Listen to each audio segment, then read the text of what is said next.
السلام علیکم ورحمۃ اللہ وبرکاتہ۔ محترم ناظرین کرام، اللہ تعالیٰ نے نماز جیسی عبادت کو دن اور رات میں 5 مرتبہ فرض کیا ہے۔ ہم اور آپ نماز پڑھتے ہیں۔ نماز، فرض نماز کی ادائیگی کے بعد اللہ کے نبی صلی اللہ علیہ وسلم نے ہمیں ایک بہت ہی پیارا اور عمدہ ترین ذکر سکھلایا ہے۔ نبی کریم صلی اللہ علیہ وسلم نے ایک وظیفہ بتایا۔ اللہ کے نبی صلی اللہ علیہ وسلم نے ہمیں 33 مرتبہ اذکار سکھلائے ہیں۔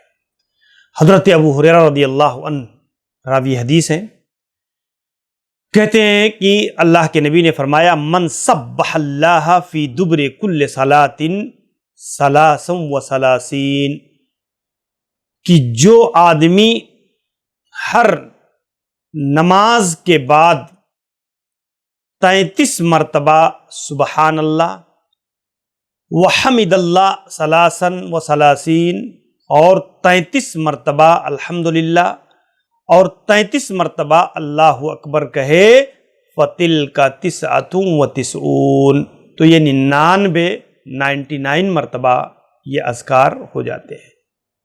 33 مرتبہ سبحان اللہ، 33 مرتبہ الحمدللہ، 33 مرتبہ اللہ اکبر، اور پھر اخیر میں وہ کہے وقال تمام المئہ، 100 پورا کرنے کے لیے، لا الہ الا اللہ وحدہ لا شریک لہ لہ الملک ولہ الحمد وہو علی کل شیء قدیر، غفرت خطایاہ وان کانت مثل زبد البحر، تو اس آدمی کے تمام گناہ مٹا دیے جاتے ہیں، چاہے وہ گناہ سمندر کی جھاگ کے برابر کیوں نہ ہو۔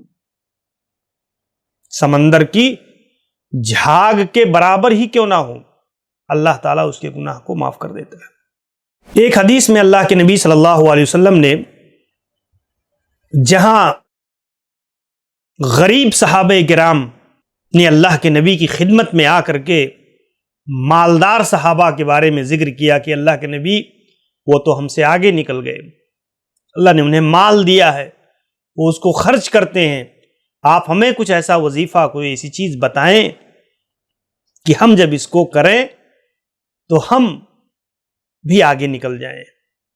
تو اللہ کے نبی صلی اللہ علیہ وسلم نے انہیں بیان فرمایا، تو کبر اللہ عز وجل دبر کل صلاۃ، تم اللہ تعالی کی تکبیر، اللہ کی تحمید اور اللہ کی تسبیح 33 بار بیان کرو۔